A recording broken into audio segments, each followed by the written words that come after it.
अस्सलाम वालेकुम दोस्तों, कैसे हो? मुझे उम्मीद है कि आप सब सही हो गए। न्यू अपडेट के साथ हम आपके सामने फिर हाजिर हो चुके हैं। अगर आप कुवैत में रहते हैं या कुवैत की खबरों से हमेशा के लिए अपडेट आना चाहते हैं तो ये वीडियो आप शुरू से लेकर आखिर तक देख सकते हैं। इस वीडियो के अंदर मैं आपको कुछ इंपॉर्टेंट जो है इन्फॉर्मेशन देने वाला हूँ और बताने वाला हूँ कुवैत की बड़ी खबरें। तो चलिए बिना देरी की वीडियो शुरू करते हैं, लेकिन उससे पहले मैं आपको बता देता हूँ, अगर चैनल पर पहली बार आए तो चैनल को सब्सक्राइब करें और साथ ही साथ बेल आइकन ज़रूर प्रेस कर दें ताकि हमेशा आपको इसी तरीके की अपडेट मिलती रहे और आप हमेशा हमारे साथ में जुड़े रहें। तो सबसे पहले अपडेट की तरफ बढ़ते हैं। जो बड़ी अपडेट आ रही है निकल के, अभी एक एल्युमिनियम जो गैरेज था उसके अंदर जो थी आग लगी है, जो क्या एल्युमिनियम फैक्ट्री मान के चलिएगा, तो उसके अंदर काम चलता था, तो काफ़ी बड़ी मात्रा में जो है आग लग गई।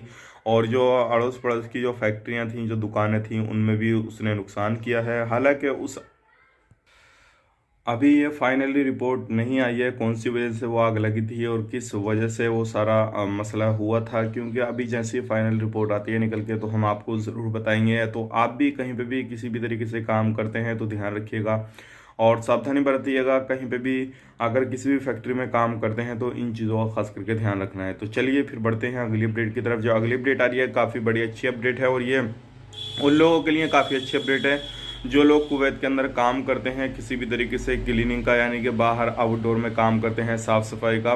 तो अभी जो है एक कंपनी की तरफ से, जिस कंपनी का नाम है RCS, तो इस कंपनी की तरफ से उन लोगों को जो है एक बैग दिया गया है, पूरा पैकिंग किया हुआ, जो क्या सर्दी के कपड़े उसमें वगैरह दिए गए हैं, पूरी ड्रेस उनको दी गई है उस कंपनी की तरफ से। और उन लोगों ने बहुत ज़्यादा उनका तहे दिल से शुक्र अदा किया है, क्या जितने भी लोग क्लीनिंग करने वाले, जो भी बाहर का स्टाफ काम करने वाला है, तो सभी को जो है उन्होंने वो पूरा बैग बना के दिया है जिसमें के कपड़े वगैरह हैं और उनको काम करने के लिए काफ़ी ज़्यादा आसानी हो जाएगी, यानी कि किसी भी तरीके से उनको अब सर्दी वगैरह नहीं लगेगी इंशाल्लाह। तो ये इस तरीके से मदद की गई है। तो बड़ी अपडेट थी, सोचा कि आप लोगों तक शेयर की जाए ताकि आप लोगों को भी मालूम हो जाए। अगली अपडेट की तरफ बढ़ते हैं। जो अगली अपडेट आ रही है, कुछ लोग बोल रहे हैं कि फैमिली वीज़ा कब ओपन होएगा, तो मैं आपको बता देता हूँ अभी कोई भी अपडेट नहीं है। नए फैमिली वीज़ा कब ओपन होंगे कब ओपन नहीं होंगे, लेकिन अब जो है डेट जल्दी ही मिलने वाली है इंशाल्लाह। जैसे ही डेट मिलेगी तो हम आपको ज़रूर बताएंगे।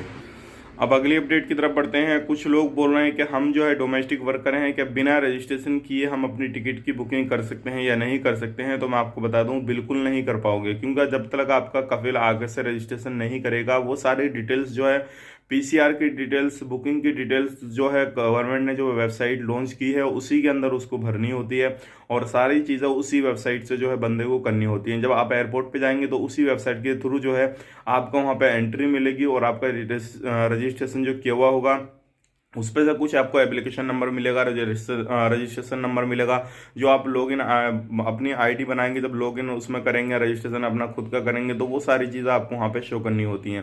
तो इसलिए आप बिना रजिस्ट्रेशन किए अपनी बुकिंग नहीं कर पाएंगे, बिना रजिस्ट्रेशन किए कुवैत में एंट्री नहीं कर पाएंगे। तो इस चीज़ का ध्यान रखिएगा कि अगर आप जाना चाहते हैं तो रजिस्ट्रेशन होना ज़रूरी है। तो चलिए फिर मिलेंगे इस नेक्स्ट वीडियो में। उम्मीद करता हूँ जो भी इन्फॉर्मेशन थी वो आपको समझ में आ गई होगी।